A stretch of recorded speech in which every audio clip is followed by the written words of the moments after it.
بزرگان محترم اور برادران عزیز، قرآن کریم کی جو آیت کریمہ اس نشست میں آپ کی خدمت میں پیش کی گئی ہے، اس میں اللہ تعالی ہمیں اور آپ کو ایک فارمولہ بتا رہے ہیں، ایک ضابطہ بتا رہے ہیں، ایک قانون کہہ لو، کلیہ کہہ لو، قاعدہ کہہ لو، ضابطہ کہہ لو کہ اگر تم اللہ اور اس کے رسول سے محبت کرنا چاہتے ہو اور اس ارادے میں تم عزم بالجزم رکھتے ہو، پختہ ارادہ ہے تمہارا، دعویٰ بھی ہے تمہارا محبت رسول کا، محبت الہی کا، تو اس کا ایک ہی طریقہ اللہ تعالیٰ نے مختصر سا نسخہ بتایا ہے کہ میرے محبوب کی اتباع کر لو، پھر اللہ بھی تم سے محبت کرے گا، میرا محبوب بھی تم سے محبت کرے گا۔ یہ ایسا نسخہ ہے جس میں صرف ایک جز ہے۔ بعض نسخے ایسے ہوتے ہیں طب کے، ڈاکٹر حضرات سے بھی آپ نسخے لیتے ہوں گے اپنی کسی بیماری کا، تو اس میں وہ 8 میڈیسن لکھ دیتے ہیں، 5 لکھ دیتے ہیں۔ حکماء حضرات بھی کئی جڑی بوٹیوں کے نام لکھ دیتے ہیں کہ جی ان کو لاؤ اور ان کو پھر گرینڈ کرو، ان کو پھر ہاون دستے میں پیسو، ان کو پھر ان کو استعمال کرو تو پھر شفا ہوگی۔ اللہ تعالیٰ نے ہماری ایک روحانی جو مرض ہے اس کا صرف ایک جز والا نسخہ ہمیں عطا فرمایا ہے کہ میرے حبیب کی اتباع کر لو تو میں بھی تم سے محبت کرنے والا ہوں۔ اور بھی یہ جو صحابہ کے واقعات آپ کی خدمت میں پیش کیے جاتے ہیں اور پچھلے کئی جمعوں سے پیش کیے جا رہے ہیں، محبت رسول میں صرف ان کی غرض اور مقصد ہے کہ ہمارے اندر بھی وہ محبت پیدا ہو، وہی عشق پیدا ہو صحابہ والا۔ سرکار دو عالم صلی اللہ علیہ وسلم سے اس میں کوئی شک نہیں ہے کہ آپ کی امت نے، آپ کی ملت نے جتنی محبت آپ سے کی ہے کسی نبی کی امت نے اتنی نہیں کی اپنے نبی سے، اپنے پیغمبر سے۔ ہونی بھی چاہیے حضور سے ہمیں اور آپ کو محبت، عقل کے اعتبار سے بھی، نقل کے اعتبار سے بھی، کہ جو اللہ تعالیٰ نے حسن و جمال، جو آپ کو کمال، جو آپ کو خوبیاں، محاسن، محامد آپ کے اندر بدرجہ اتم پیدا کی ہیں، وہ کسی اور شخص میں نہیں پیدا کی ہیں اللہ نے۔ یہی وجہ ہے کہ کوئی شخص جب آپ کے پاس آتا سوالی بن کر اور آپ کی صحبت اختیار کرتا تو آپ کا گرویدہ ہو جاتا تھا، آپ کے صحبت کو چھوڑنے کے لیے وہ تیار نہیں ہوتا تھا۔ مرد بھی اس میں شامل ہے، بوڑھے بھی شامل ہیں، جوان بھی شامل ہیں، بچے بھی شامل ہیں۔ حضرت زید بن حارثہ صحابی ہیں، لیکن یہ دور جاہلیت کا واقعہ بیان کر رہا ہوں، اسلام سے پہلے کا، کہ آپ اپنی والدہ کے ساتھ جا رہے تھے، سفر میں تھے، 6-7 سال کی عمر تھی، بچے تھے، قافلے کو لوٹ لیا، ڈاکو ان کو اٹھا کر لے گئے، اغوا کر کے لے گئے، ان کو بھی انہوں نے مال بنا لیا اور جا کر بیچ دیا، فروخت کر دیا۔ اور یہ بکتے بکتے زید بن حارثہ مکے کے اندر ان کا جو مارکیٹ تھی غلاموں کی، وہاں جا کے فروخت ہو گئے، وہاں سے خرید لیا ان کو حضرت خدیجہ رضی اللہ تعالی عنہا کے بھتیجے نے، حکیم بن حزام رضی اللہ تعالیٰ. یہ سب اسلام سے پہلے کی بات سنا رہا ہوں، بعد میں سارے صحابی بنے، یہ مسلمان ہوئے. انہوں نے لا کر اپنی پھپھی کو دے دیا، حضرت خدیجہ کو دے دیا، انہی کے لیے خریدا تھا، انہوں نے پیسے ادا کیے. جب حضرت خدیجہ کا نکاح ہوا سرکار دو عالم صلی اللہ علیہ وسلم سے، تو ان کی عمر ہوگی اس وقت کوئی 15-16 سال کی ہوگی. لڑکپن میں آ گئے تھے، بچپن سے لڑکپن میں آ گئے تھے. حضرت زید بن حارثہ، حضرت خدیجہ نے حضور صلی اللہ علیہ وسلم کو ہبہ کر دیا، تحفے میں دے دیا. اپنے خاوند تھے ان کے کہ اے محمد یہ آپ کی خدمت کرے گا. اب یہ آپ کے غلام بن گئے. پہلے ان کی بیوی کے غلام تھے، انہوں نے ہدیہ کیا تو ان کے غلام ہو گئے. مکے کے لوگ حج بھی کرتے تھے، حج اسلام سے پہلے بھی ہوتا تھا، لیکن وہ اپنے طور طریقے سے کرتے تھے. زید بن حارثہ کے جہاں والدین رہتے تھے، وہاں کے کچھ لوگ جب مکے میں حج کرنے آئے، انہوں نے پہچان لیا کہ یہ تو حارث کا بیٹا ہے، زید پھر رہا ہے یہاں.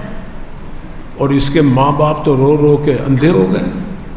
صبح شام ان کی اشعار پڑھتے رہتے ہیں، غم زدہ ہیں، بڑے غمگین ہیں، اور وہ بڑے پریشان حال ہیں. ان میں سے جو زید بن حارثہ کو جانتا تھا اس سے کہا کہ کیوں بھائی تم زید ہو، حارثہ کے بیٹے ہو؟ جی ہاں میں زید ہوں حارثہ. بھائی تمہارے ماں باپ پریشان ہیں، تم یہاں پھر رہے ہو؟ کہہ رہے بھائی میں تو غلام ہوں، محمد کا غلام ہوں. واپس نہیں چلتے؟ کہتے نہیں میں بالکل خیریت سے ہوں، میں ٹھیک ٹھاک ہوں، میرے ماں باپ کو جا کر اطلاع کر دو، خبر دے دو.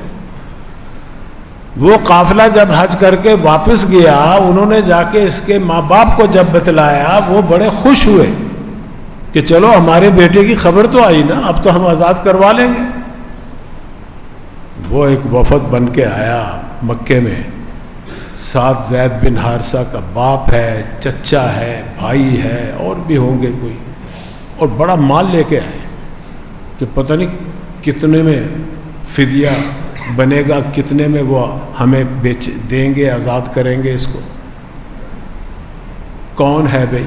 پتہ چلا کہ وہ بھائی بنو ہاشم کے خاندان سے ہیں، محمد ہیں، ان کے غلام ہیں. ان کی خدمت میں چلے گئے. ابھی آپ نبی نہیں بنے، نبوت کا اعلان نہیں ہوا، رسالت کا اعلان نہیں، اس سے پہلے کی بات ہے یہ. وہ جب محمد صلی اللہ علیہ وسلم کی خدمت میں حاضر ہوئے تو زید اس وقت ان کے پاس موجود نہیں تھا. زید کا باپ کہنے لگا ہم آپ کے پاس آئے ہیں، جتنا چاہے آپ ہم سے فدیہ لے لو، ہمارے بچے کو آزاد کر دو. آپ فرمانے لگے میں سمجھا نہیں، کون سا بچہ آپ کا؟ کہنے لگا ہمارا بچہ زید جو آپ کا غلام ہے. اچھا اچھا. آپ سن کر ذرا خاموش ہوئے، پھر فرمایا کہ کوئی اور بھی غرض ہے تمہاری میرے پاس آنے کی؟ اس کے علاوہ کوئی اور حاجت بتلاؤ. کہنے لگے نہیں نہیں، ہم تو صرف ایک غرض لے کر آئے ہیں، جتنا پیسہ چاہو ہم فدیہ میں دینے کے لیے تیار ہیں، آپ ان کو آزاد کر دو، ہمارے سپرد کر دو. حضور صلی اللہ علیہ وسلم فرمانے لگے دیکھو بھائی اتنے عرصے سے وہ میرے پاس رہ رہا ہے، مجھے بھی اس سے انس ہو گئی، اسے بھی مجھ سے انس ہو گیا، میں اس کو بلا لیتا ہوں، اگر وہ تمہارے ساتھ جانے کو تیار ہو بخوشی مجھے کوئی اعتراض نہیں، میں پیسہ ایک پیسہ بھی نہیں لوں گا، میں مفت اسے آزاد کروں، مفت بھیج دوں گا آپ کو. وہ بہت خوش ہوئے، کہتے لو یہ تو بہت اچھے بھی بڑے، واقعی بھائی محمد آپ بڑے خاندان سے تعلق رکھتے ہو، آپ کے آباء و اجداد حرم کے مالک ہیں، کعبہ کے متولی ہیں، آپ بھوکوں کو کھانا کھلانے والے، آپ ننگوں کو کپڑا دینے والے، آپ قیدیوں کو رہا کرنے والے، ہم سنتے تھے، آج اپنی آنکھوں سے دیکھ لیا۔ بہت خوش ہوئے۔ حضور صلی اللہ علیہ وسلم نے زید کو بلایا، آ گئے وہ، فرمایا کہ بھی ان کو پہچانتے ہو؟ وہ دیکھا، کہتے جی وہاں یہ میرے باپ ہیں، والد ہیں میرے۔ اور یہ کون ہے؟ یہ میرے چچا ہے۔ تو کہتے کہ پھر آپ اگر ان کے یہ آپ کو لینے آئے، جانا چاہتے ہو تو میری طرف سے تمہیں اجازت ہے، چلے جاؤ ان کے ساتھ۔ اب وہ باپ اور چچا تو یہ سوچ کے بیٹھے ہوئے تھے کہ زید آئے گا، ہمارے قدموں میں لپٹے گا، ہم گود میں لیں گے، سینے سے لگائیں گے، وہ ہمارا بیٹا ہے، اتنے عرصے سے ہمارے سے جدا تھا، ہمیں دیکھ کے وہ تو فریفتہ ہو جائے گا، ہم پر لٹو ہو جائے گا، خون اس کا بڑھ جائے گا، پتہ نہیں کیا کیا ان کے دماغ کے اندر یہ منصوبے تھے۔ لیکن جب حضور نے اسے بتایا کہ یہ تمہیں لینے آئے ہیں، تم ان کے ساتھ جا سکتے ہو، تو زید کہنے لگے کہ اے محمد، اب آپ ہی میرے باپ ہیں، آپ ہی میرے چچا ہیں، اب سب کچھ آپ ہیں، میں ان کے ساتھ نہیں جاؤں گا۔ باپ ناراض ہوا، چچا ناراض ہوا، کہنے لگے زید کیا ہو گیا تجھے، تیری عقل کو کیا ہو گیا، بے وقوف احمق بن گیا، تو محمد کی غلامی کو ترجیح دیتا ہے اپنے رشتہ داروں پہ، اپنے ماں باپ کے، سارے تیری انتظار میں ہیں، تو کیا وہاں ان کے ساتھ رہنا پسند نہیں کرتا، تو آزادی پسند نہیں کرتا، تو غلامی کو ترجیح دے رہا ہے؟ تو زید نے جواب دیا کہ ابا جان، میں نے ان کے اندر وہ خوبیاں دیکھی ہیں، وہ حسن و جمال دیکھا ہے، وہ ان کے کمالات دیکھے ہیں کہ آپ تو باپ ہے نا، ساری دنیا ساری کائنات بھی میرے آگے لا کر رکھ دو پھر بھی ہے چاہے، میں غلامی محمد کی غلامی کو ترجیح دوں گا ساری دنیا کے اوپر۔ سرکار دو عالم صلی اللہ علیہ وسلم نے گود میں لے لیا۔ یہ جواب سن کے حضور صلی اللہ علیہ وسلم نے زید کو اپنے ساتھ سینے سے لگا لیا، گود میں لے لیا، اور کہنے لگے آج سے تم میرے بیٹے ہو، میں تمہارا باپ ہوں۔ اور کعبہ کی مسجد میں لے کے گئے، حرم شریف میں، اور وہاں جا کے بڑے بڑے قریش کے سردار بیٹھے تھے۔ اس وقت تو کوئی لڑائی جھگڑا ہی نہیں تھا کسی سے، حضور کا کوئی دشمن نہیں تھا، سارے الصادق الامین کہتے تھے آپ کو۔ جا کر اعلان کیا، قریش کے جتنے سردار وہاں اس وقت موجود تھے، سنو بھائی، آج کے بعد میں اس کا باپ، یہ میرا بیٹا۔ اور بھائی یہ سن کے وہ ان کے والدین باپ اور چچا بھی خوش ہوئے، کہتے چلو بیٹا تو بنا لیا نا، اب تو بڑی وراثت ملے گی، جائیداد ملے گی۔ بلکہ یہ بھی آتا ہے کہ حضور نے یہ بھی فرمایا کہ میں اس کا وارث ہوں گا، یہ میرا وارث ہوگا۔ یہ اسلام سے پہلے کی بات ہے۔ بعد میں تو یہ حدیث آ گئی نا، اللہ کے نبی نے منع فرما دیا کہ ہم جو انبیاء ہیں نا، ہماری کوئی وراثت نہیں، کوئی اس کا مورث نہیں، کوئی وارث نہیں ہوگا، یہ سب بیت المال میں جائے گا۔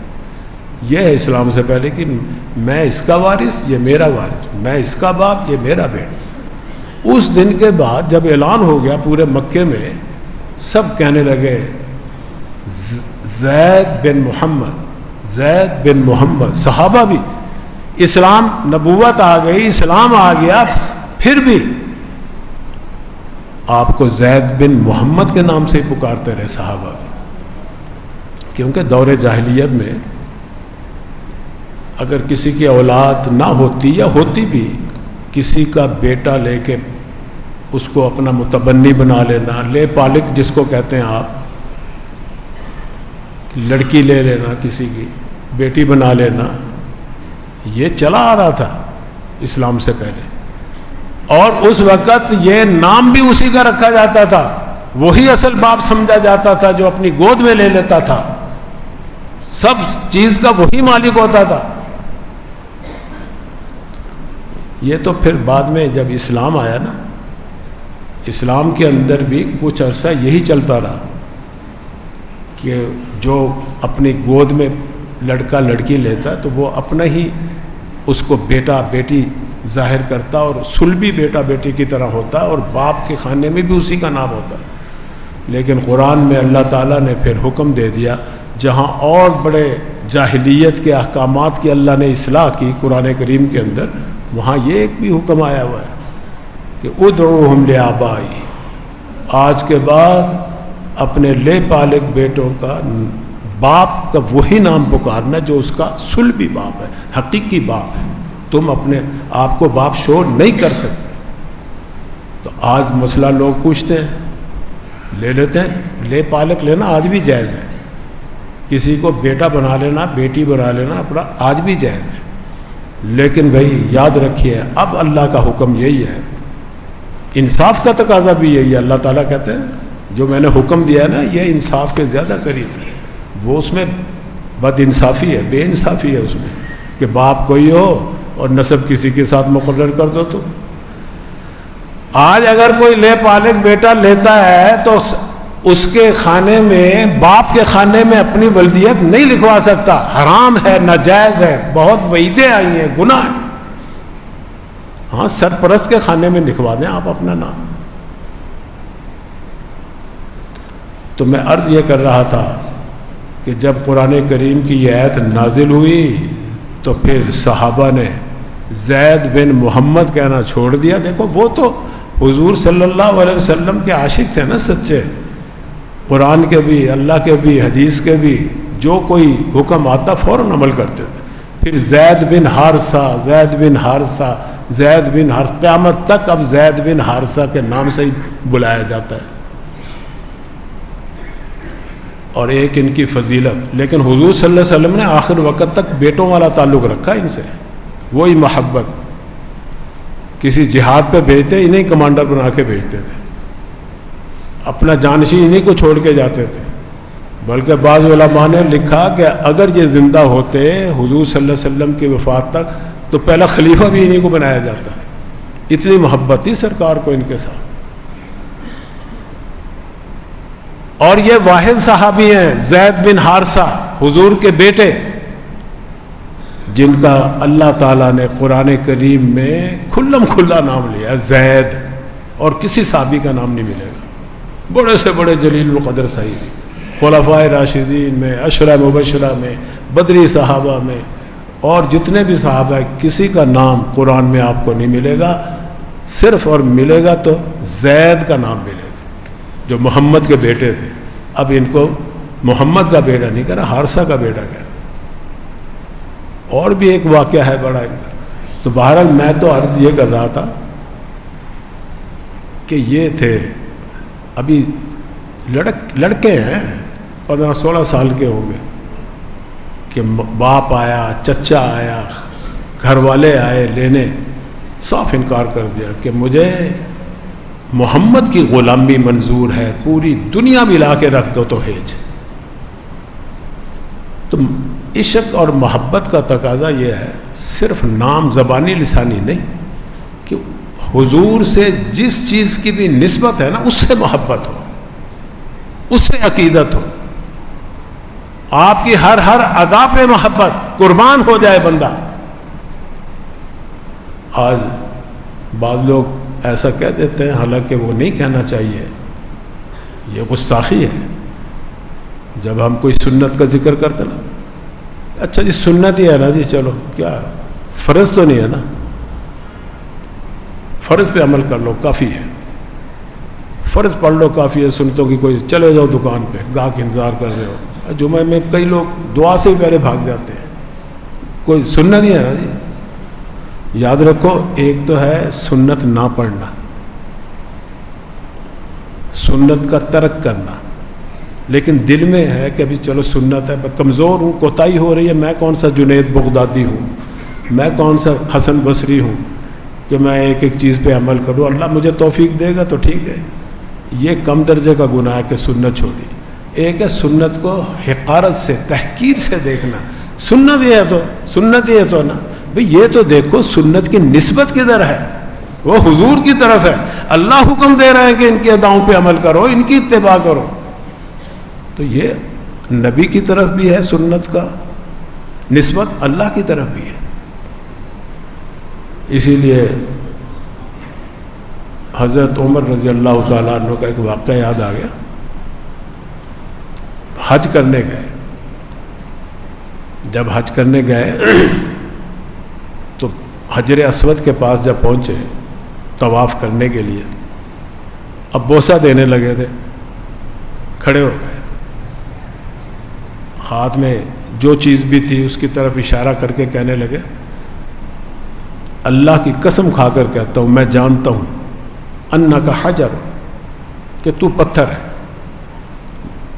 اگر سرکار دو عالم صلی اللہ علیہ وسلم نے تجھے بوسہ نہ دیا ہوتا میں کبھی بھی بوسہ نہ دیتا تجھے، میں تجھے بوسہ اس لیے دے رہا ہوں کہ سرکار کی ادا ہے، انہوں نے بوسہ دیا ہے تجھے، اس لیے میں تجھے بوسہ دے رہا ہوں۔ آج جو پتھر کو بوسہ دیتے ہیں حجر اسود کو، وہ حضور کی ادا، حالانکہ اس کو بوسہ دینا کوئی فرض نہیں ہے، کوئی واجب نہیں ہے، بلکہ حکم ہے کہ اگر کسی کو تم تکلیف دے کے بوسہ دو گے تو گناہگار ہوگے، دور سے ہی استلام کر لو، دور سے ہی سلامی دے دو اس کو، ہاں موقع مل جائے جب تو بوسہ بھی دے لو، یہ بھی سنت ہے، یہ بھی سنت ہے۔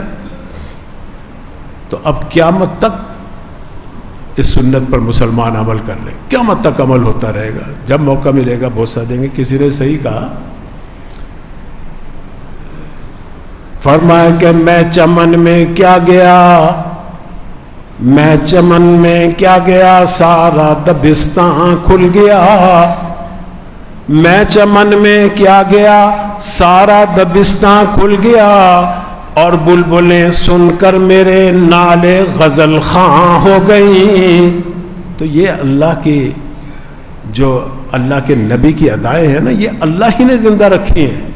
اب یہ ہم اختلاف کرتے رہتے ہیں، حالانکہ یہ اختلاف ہے ہی نہیں کہ جی رفع دین کرو، جی قرات خلف الامام پڑھو، اور جی آمین اونچی کو نیچی کو ایسا کو، جی ایسے کھڑے ہو ہاتھ یہاں اٹھاؤ یہاں اٹھاؤ، یہ سب سرکار دو عالم صلی اللہ علیہ وسلم کی ادائیں ہیں۔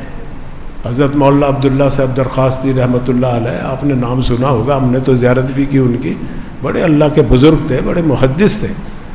وہ جب ایسی حدیثوں میں آتے بحث نہیں کرتے تھے، وہ کہتے چلو آگے، یہ بھی اللہ کے حبیب کی ادا ہے، یہ بھی اللہ کے حبیب کی ادا ہے، قیامت تک اللہ نے اپنے حبیب کی اداؤں کو زندہ رکھنا ہے۔